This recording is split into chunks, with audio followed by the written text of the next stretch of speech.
Eu tive vontade de trazer essa teoria porque ela me remeteu a uma sensação que eu não sentia há muito tempo, que no caso é de lembrar a forma como o Dragon Ball funcionava antes do filme Batalha dos Deuses ser lançado.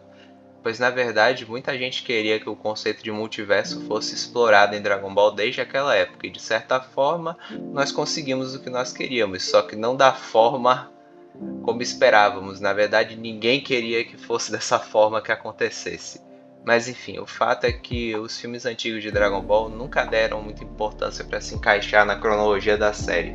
Poucos são os que se salvam em coerência com relação a isso, mas o que é inegável é que alguns deles são sequências diretas uns dos outros, ou mesmo que não sejam, acabam fazendo referências aos filmes anteriores, como se todos fizessem parte de uma única história alternativa. E o que reforça ainda mais esse pensamento é que quando perguntaram ao autor de Dragon Ball, Akira Toriyama, a respeito dos filmes, ele simplesmente disse que os filmes na verdade se passam em uma realidade ou dimensão paralela à história original de Dragon Ball. Claramente isso para ele foi apenas uma desculpa que ele arrumou para que a empresa não atrapalhasse o desenvolvimento da história que ele estava criando.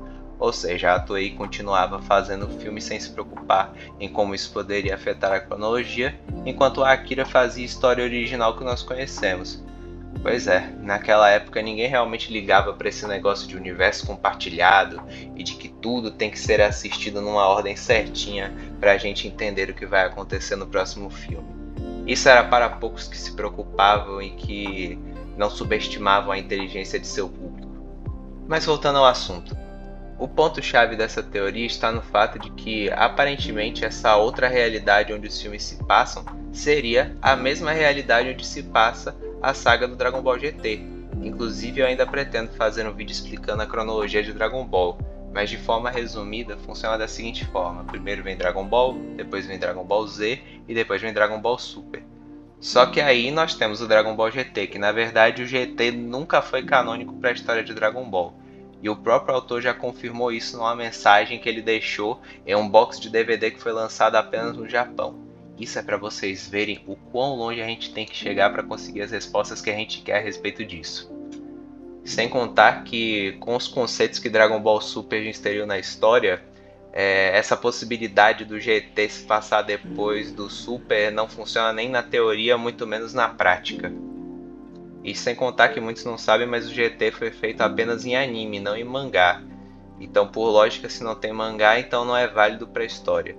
Se bem que, parando para pensar, não é sempre assim que as coisas funcionam, né? Mas isso é assunto para outro dia. O interessante é reparar que várias das coisas que aconteceram nos filmes de Dragon Ball Z, de certa forma, se conectam ao Dragon Ball GT, e que podem parecer coisas pequenas à primeira vista, mas que facilmente podem ser conectadas e mesmo que não sejam confirmadas oficialmente, não deixam de ser possibilidades plausíveis ao meu ver. Sem contar que atualmente em outras mídias de Dragon Ball, principalmente em jogos como Xenoverse e Dragon Ball Heroes, onde a loucura e a pancadaria reinam, eles acabam utilizando Dragon Ball GT como base. Uma coisa até que eu gostaria de deixar claro, não, a história de Dragon Ball GT não foi apagada, isso foi só um clickbait que fizeram no YouTube para conseguir visualização. O que aconteceu foi que no mangá spin-off do Heroes, que inclusive conta com personagens como Gohan, Goten e Pan que saíram direto de Dragon Ball GT, eles pertencem a variações da mesma história. Ou seja, o que aconteceu no mangá foi que uma realidade foi apagada e aquela realidade era uma realidade semelhante a que a gente conhece pelo anime. Então não, o universo que a gente conhece não foi apagado, foi só um dos infinitas variações que existem dele. Sem contar que outros vilões dos próprios filmes aparecem durante Dragon Ball Heroes justamente para ter essa desculpa da pancadaria. Então já começa essa inserção ali com tudo se amontoando ao mesmo tempo. São as várias histórias colidindo. Xenoverse mesmo existe uma história que de certa forma responde uma dúvida que o anime de Dragon Ball Super deixou sem resposta. Em uma das missões do jogo nós enfrentamos Goku Black e Zamasu. E aí acontece aquele momento com aquela cena icônica da foice, onde o cara basicamente fez um corte que abriu um buraco no tecido do espaço-tempo. E aí o Goku Black se pergunta naquela hora, o que será que há do outro lado dessa rachadura? E aí o jogo nos dá uma resposta para isso. Quando ele rasgou a realidade, na verdade ele abriu um portal para outras linhas do tempo, onde vários vilões dos filmes vieram e começaram a atacar os personagens durante a missão do jogo. Depois disso, em seguida, mostraram a cena com o Trunks fazendo aquela Genkidama em forma de espada, e eles mostram as outras linhas do tempo que estavam conectadas através desse portal que foi aberto. Uma é a do Dragon Ball Super, a outra é a do Dragon Ball GT e, pasmem, uma linha do tempo onde o Gohan do futuro ainda está vivo. Com cada um dos personagens que aparece enviando energia pro Trunks derrotar o Zamasu. Meu amigo, na moral, se uma cena dessas acontece no anime, eu chorava, não tem condições. Eu já me arrepiei no jogo e ia chorar se eu visse isso em animação. Era pra saga ter terminado desse jeito lindo. Tá, isso foi belo. Mas enfim, com esse vídeo eu gostaria de trazer o seguinte questionamento. O multiverso é real? O mundo de Dragon Ball GT é o mesmo dos filmes? Bom, eu vou apresentar alguns fatos que indicam essa possibilidade. O Outro Mundo. Para quem não sabe, o Outro Mundo em Dragon Ball nunca foi representado de uma maneira muito coerente. Principalmente nos episódios antigos, onde nós tivemos vários fillers com Goku se aventurando no caminho da serpente, com ele caindo no inferno e coisa e tal, sem querer e ter que escapar de lá. Meio que foi ali que se criou essa visão de como é o visual e o funcionamento do Outro Mundo em Dragon Ball. Sendo que essa mesma representação reaparece mais à frente na saga no Majin Buu, com direito a uma mini saga com um torneio acontecendo onde Goku enfrenta Pai Gohan, e até mesmo um episódio onde os vilões que foram derrotados nas sagas passadas estavam assistindo num televisor gigante tudo o que acontecia durante a luta contra o Majin Buu. Hoje em dia nós já sabemos que não funciona dessa forma, basta você analisar a situação em que o Freeza está atualmente, onde ele foi mandado para o castigo eterno pessoal dele, e ele não sabe basicamente nada do que aconteceu mundo afora enquanto ele estava morto durante esse tempo todo. Mas acontece que essa forma como o Outro Mundo é representado acaba sendo válido para os fillers, como também para os filmes e para a série do Dragon Ball GT. No filme 12, que no caso é o Renascimento da Fusão, é mostrado as coisas funcionando da mesma forma como foram naqueles episódios, com direito aos vilões, incluindo os dos filmes anteriores, escapando do Outro Mundo.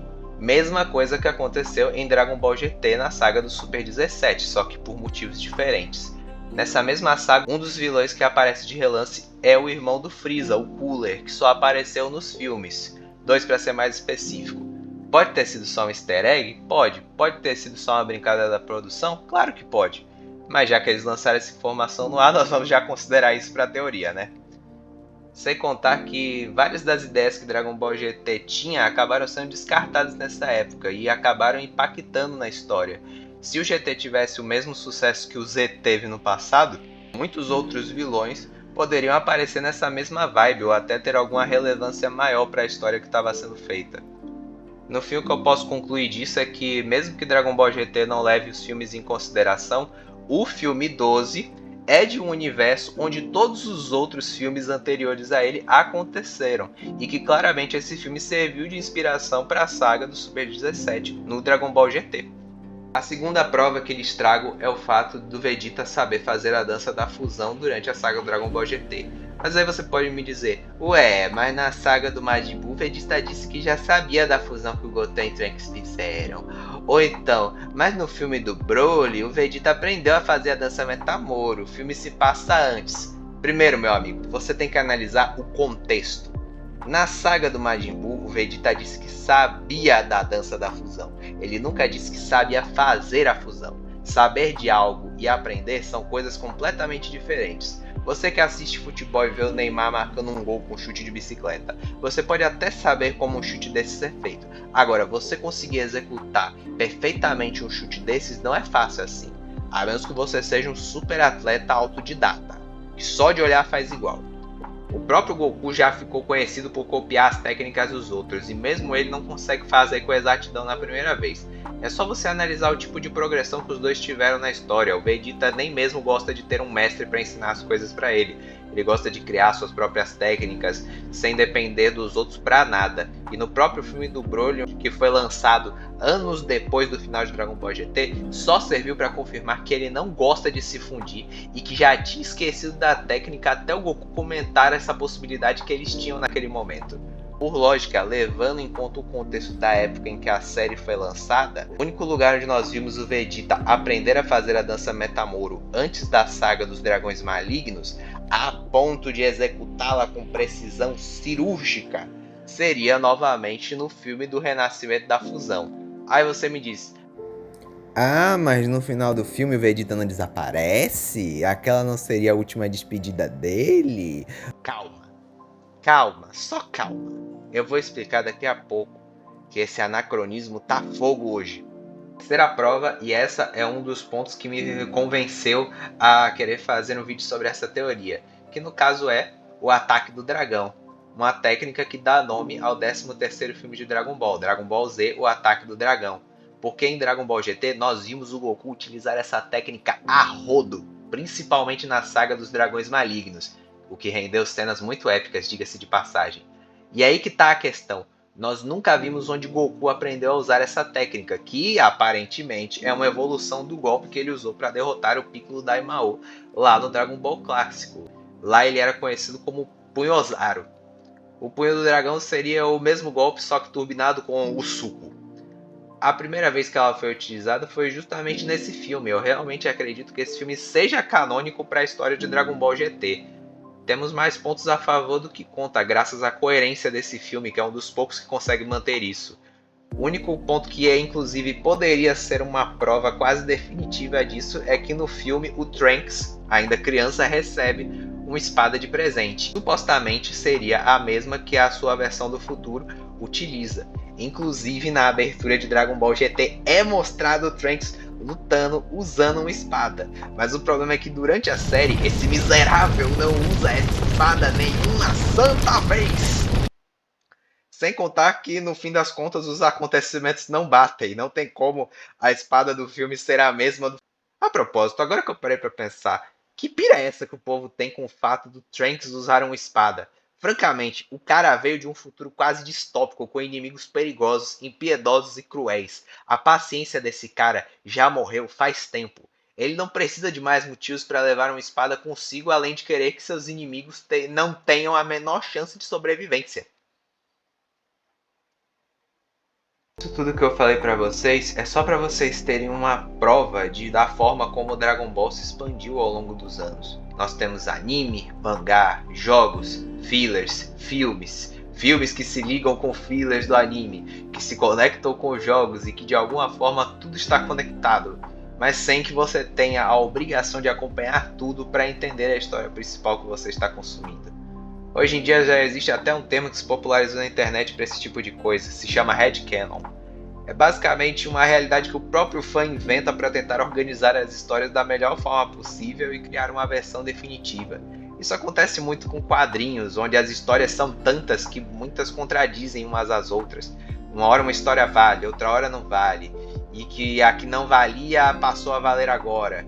E acaba que muitas vezes essa parada de multiverso é usada como uma desculpa para consertar essas incoerências, entre muitas aspas. Em outras palavras, é uma ferramenta de preguiçoso, mas que de certa forma serve para os fãs conseguirem manter a sua sanidade mental de tanto conteúdo que tem para consumir.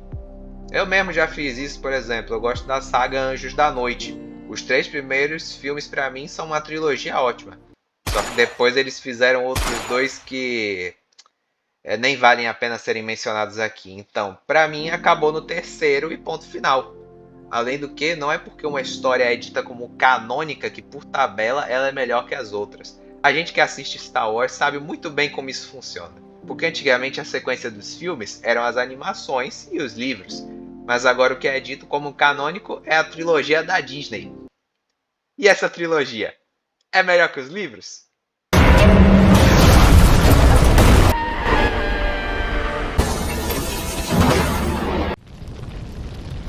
Nem aqui, nem em nenhum outro universo.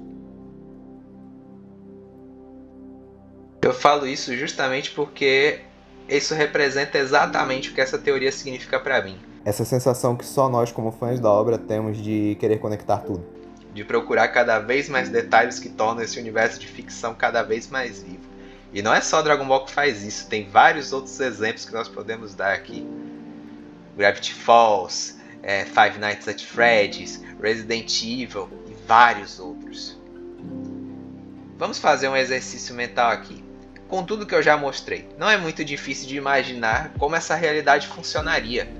Um mundo onde Dragon Ball Super nunca aconteceu, onde Bills nunca despertou, onde os deuses da destruição não existem, onde os filmes e filas de Dragon Ball Z aconteceram e se conectam uns com os outros.